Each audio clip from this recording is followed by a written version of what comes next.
Okay, all good. Great. Hello everybody, we're going to be talking to you about our project, which was first person view data collection and the use,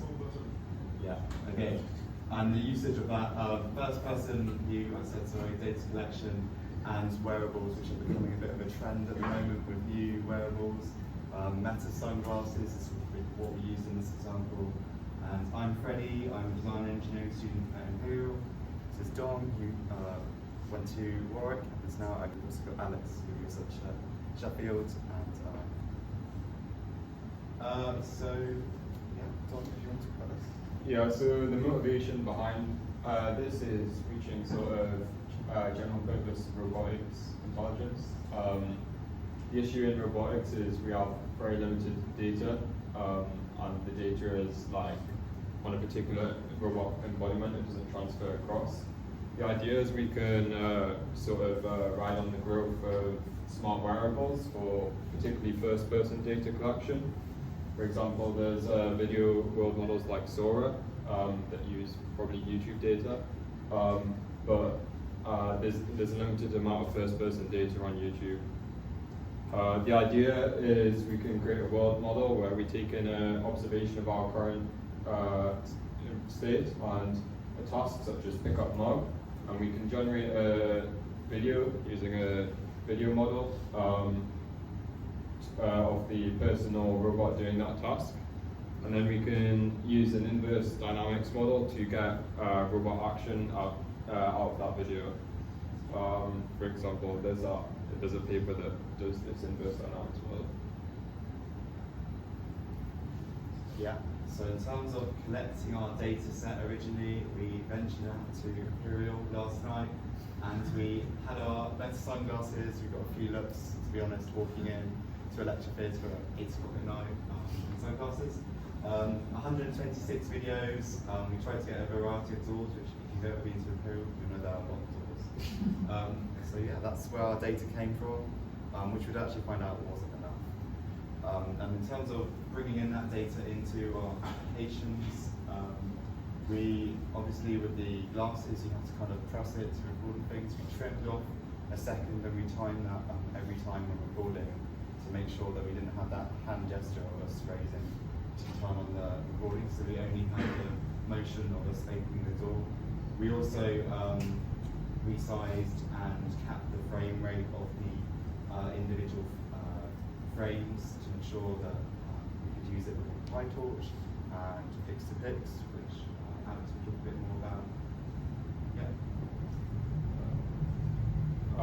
So these are some model architectures we tried. Firstly, we tried to use conditional UNet2D on the previous frames, the sequence of previous frames in the task description. We weren't able to get this done in time. I think really we needed more time and we didn't have enough data. So we decided to go with this instruct Pix2Pix, which just given a previous frame, generate the next frame. So here's actually our results for Pix2Pix, and you can see out the poor unfortunate fellow who had to walk through those doors. And you can see my hand on the right there. You can see how it's been somewhat generated in this slightly demonic representation.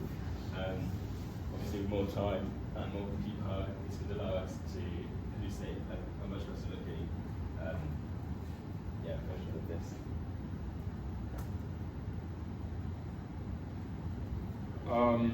So the issue with getting data from wearables is it might be unlabeled.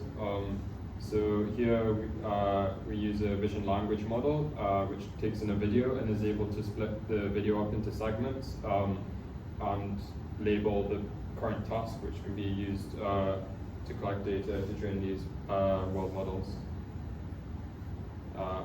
That's it. Thank you.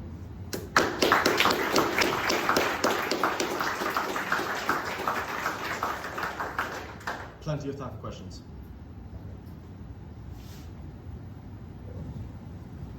Any from the judges?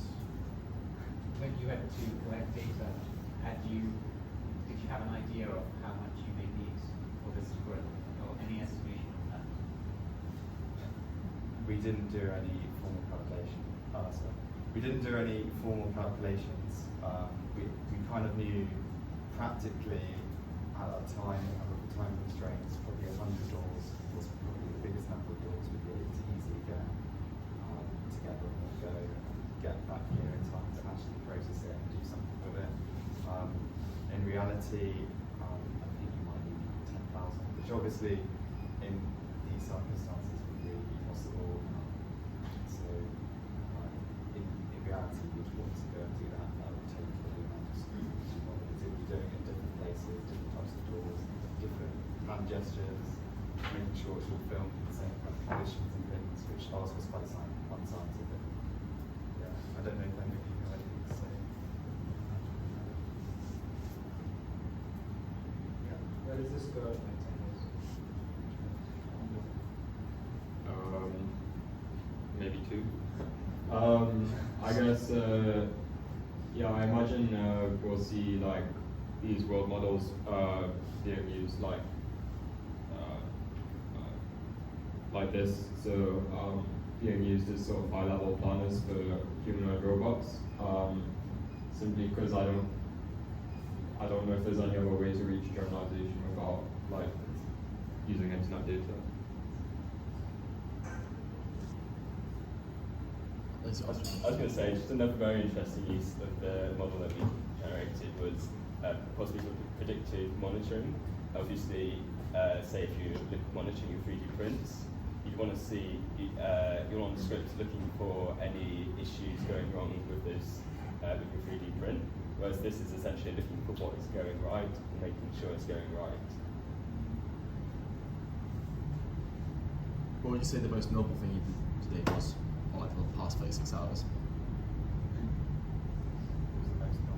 Sorry, could you repeat? What was like the most novel or strange thing that you did in the past 36 hours?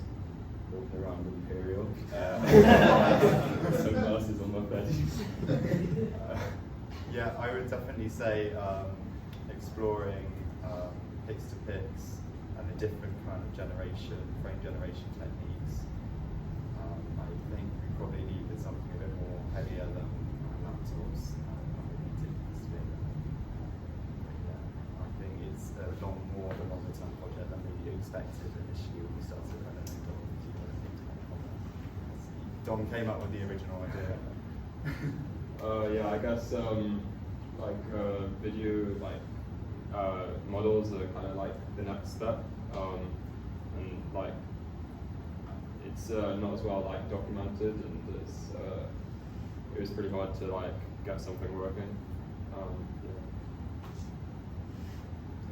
They comment that if you're interested to continue, the use case I've seen for this about a year ago was to start learning how scientists operate in a lab, exactly to prepare for robotic lab work in the near future. Yeah, they're doing tasks kind of like this, maybe more constrained with pivoting. Thank you. Thank you so much.